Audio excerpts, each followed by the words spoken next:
Bonjour à tous. Alors aujourd'hui je suis sur un des chemins les plus anciens du Plessis-Belleville, qui a cette particularité géographique, c'est il marque la limite entre deux communes, celle de l'Agnille-Sec et du Plessis-Belleville. Bon, il est. Alors derrière, vous pouvez peut-être apercevoir le trafic de la nationale 330. Bon, je pense que je vous ai donné suffisamment d'indices pour que vous situiez à peu près ce chemin. Alors je pense qu'il est, pour certains d'entre vous, très pratiqué pour vos activités de loisirs, de sport, même peut-être d'observation de la nature, parce qu'il y a des choses qui valent le coup d'être observées le matin et notamment le soir. Mais si je vous en parle, c'est sur ce caractère ancien qu'il a, cette histoire. En fait, il a été le témoin de grands bouleversements de notre pays, qu'ils soient économiques, historiques. Là actuellement, je mêle mes pas à ceux de nos aïeux, des gens qui l'ont pratiqué depuis pratiquement 2000 millénaires, et oui. Voilà, j'ai aiguisé votre curiosité, là, je le sens. Et, bon, allez, je vais vous le dire. Eh ben, je suis actuellement sur la portion naturelle, 900 mètres. 900 mètres dans son jus de notre voie romaine au Plessis-Belleville. Alors, cette voie romaine, elle reliait. Alors, je vais vous la faire en gallo-romain. Comme ça, je vais vous mettre dans l'ambiance. Alors, derrière moi, c'est Augustomagus, la cité des Sylvanettes, et en face, là je me dirige vers Latium, qui est le mot en latin de Meaux, du pays des Meldes. Et actuellement, on se trouve, vous habitez, parce que je m'adresse essentiellement aux habitants du Plessis-Belleville, à Plexato. Bon, il me manque plus que l'armure, la carapace d'un légionnaire, et bon, je la ferai pas quand même jusqu'à ce point-là, mais je voulais vous la présenter en vidéo parce que c'était plutôt rigolo, quoi. C'est que de la faire très savante avec des plans, etc. Mais je ne vais pas résister. Pour ceux que ça intéresse, pour ceux, bon après vous pouvez regarder ou pas naturellement. Bah, je vais vous faire des petits dessins pour vous expliquer le contexte, etc. Voilà, donc j'espère vous avoir suscité votre intérêt. Et puis je vous dis à très bientôt. 1 kilomètre à pied, ça use. Bon, vous l'avez bien compris. C'est en chantonnant que je vous présente la portion de la voie romaine du Plessis-Belleville. Bon, c'est une façon, on dirait, de mêler nos pas à ceux de nos lointains ancêtres qui pratiquaient cette voie et bien d'autres à la force du jarret, bien entendu. Bon, vous me direz, ils n'avaient pas trop le choix, mais comment ça doit nous interpeller, nous, homo automobilo, qui ne sommes pas capables de faire 500 mètres à pied sans prendre un douette. Bon, ceci dit, la voie qui nous concerne était un itinéraire assez important. Elle était inscrite dans la célèbre Via Agrippa de l'Océan, qui partait de Lyon, l'ancienne capitale de la Gaule, vers la mer du Nord, et précisément Boulogne-sur-Mer, pour embarquement au pays des Grands-Bretons. Alors, vous entendez chantonner les oiseaux, ils sont peut-être en train de se régaler des cerises, qui sont abondantes, parce que je passe à côté de cerisiers.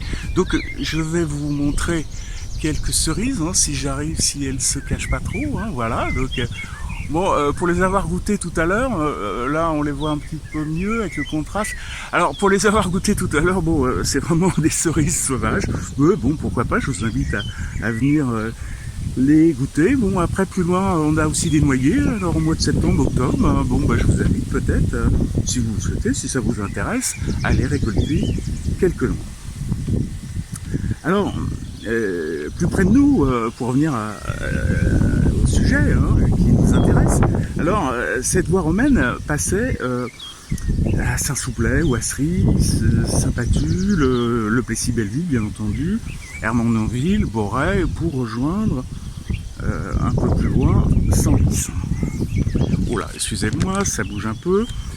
Bon, même si elle a perdu son aspect rectiligne, originel, comme vous pouvez le voir et le remarquer, avec les siècles, à cause des grignotages et rabotages de l'activité agricole, elle conserve néanmoins vaillamment ses 20 pieds de large, c'est-à-dire 6 mètres. Alors vous me direz, bon 6 mètres, qu'est-ce que c'est? C'est considérable pour l'époque, parce que elle était considérée un peu comme nous, nos autoroutes.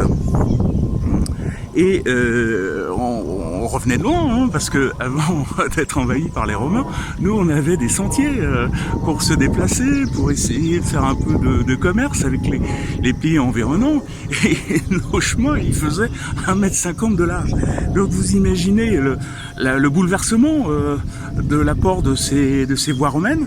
C'est un peu comme nous aujourd'hui, Internet, qui a bouleversé notre monde en matière d'échange économique, mais aussi, attention, là il y a un cycliste qui vient de passer, comme quoi ça reste un peu dangereux, mais bon. Et donc, oui, c'était une vraie révolution à l'époque.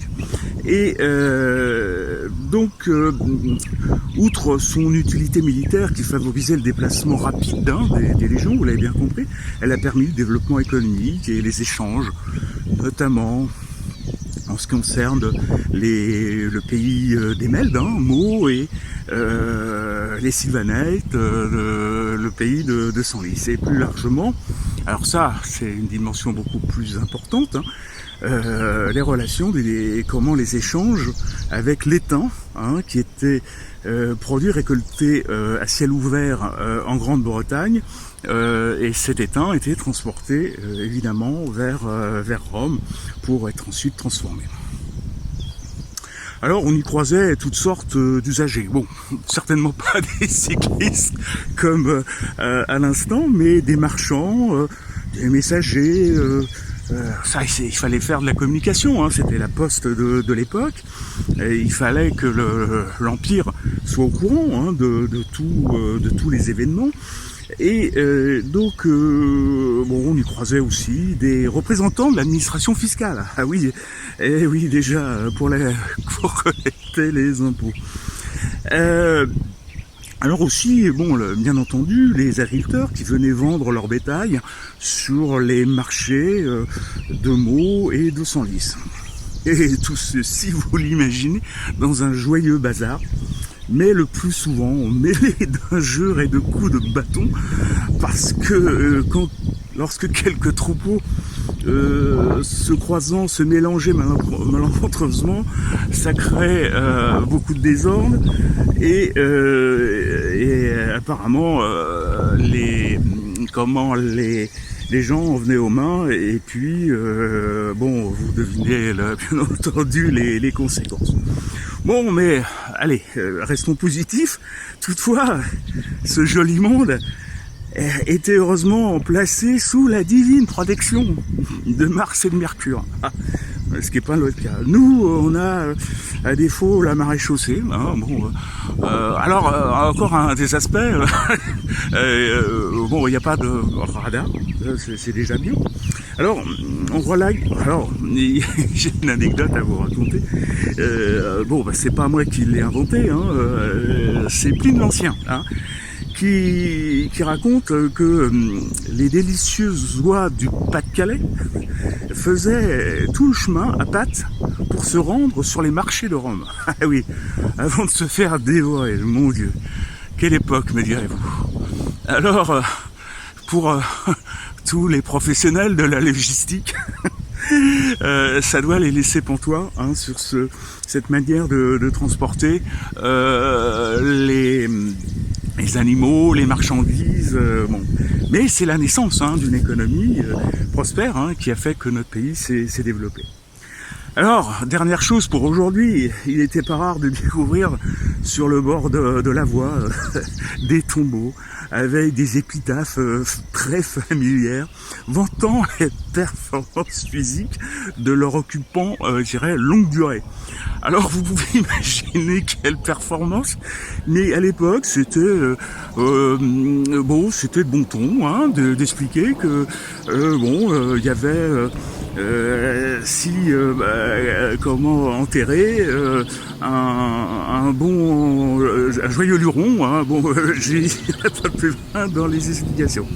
Mais je vous en ai déjà dit beaucoup aujourd'hui, et je vous dis à la prochaine étape, hein, puis en reprenant ma chanson du début, 1 kilomètre à pied, ça use, ça use.